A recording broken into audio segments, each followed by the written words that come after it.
Now listen, before I married Anita, I thought marriage was just a two-step dance. You argue, you resolve your disagreement, and then you move on. However, I was wrong. Marriage is more like trying to cook jollof rice over a campfire during a sandstorm. It is dramatic, challenging, but with a promise of something delicious if you can keep the flame alive.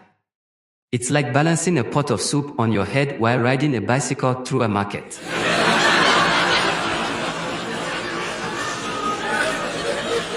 You laugh, but I am serious. Anita and I have been married for 8 years. Around year 5, things got heavy. Real heavy. My once bubbly wife, who could outtalk a preacher and outlaugh a hyena, was suddenly quiet. Too quiet after giving birth to our second child. One day, I walked into the kitchen, and she was just staring at a pot of water. I said, "Anita, what are you doing?" She said, "I'm boiling water." I looked, and the stove wasn't even on. Now, I thought I could fix it, like a broken pipe or a wobbly chair. So, I started cracking jokes. I said, "Anita, if you stare at that water long enough, it might boil from embarrassment." At least you all laugh at the joke. She didn't even smile. Not a chuckle, not a snort. That's when I knew this wasn't about me being funny or not. Something deeper was going on. Weeks turned into months, and it was like living with a ghost. I'd ask, "Anita, are you okay?" And she'd say, "I'm fine." But you know that "I'm fine" that's louder than a scream. Yeah, it was that kind. Finally, I stopped pretending I had all the answers and called for help. We saw a therapist with a brother named Dr. Steven, who looked like Denzel Washington but sounded like Morgan Freeman. He said, "Mental health is like a garden. If you don't water it, weeds will take over."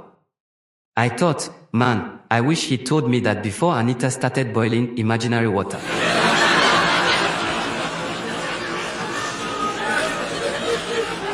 Turns out, Anita had been struggling with postpartum depression. She said, "Kofi, I felt like I was drowning, and you were standing on the shore asking me if I wanted orange soda." That hit me like a brick. Therapy wasn't easy. There were tears, awkward silences, and moments when I wanted to say, "Can we just skip to the happily ever after?" But over time, we learned to listen, to really listen. Not the "okay, yeah, I hear you" kind, but the "let me sit with you in this pain" kind. Now, Anita's smile is back, and the kitchen is filled with laughter again. She even told me last week, "Kofi, your jokes are still terrible, but at least they're mine." I hope she will believe in my comedy gift when she sees you all laughing at my jokes in this arena.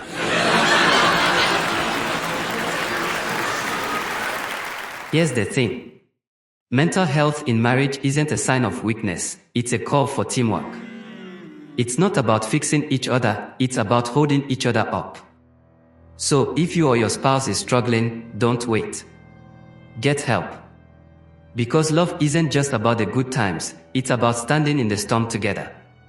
Remember, the strongest marriages are not the perfect ones, they're the ones where two imperfect people refuse to give up on each other. Now if you'll excuse me, I have to go check on Anita before she starts boiling ice cubes.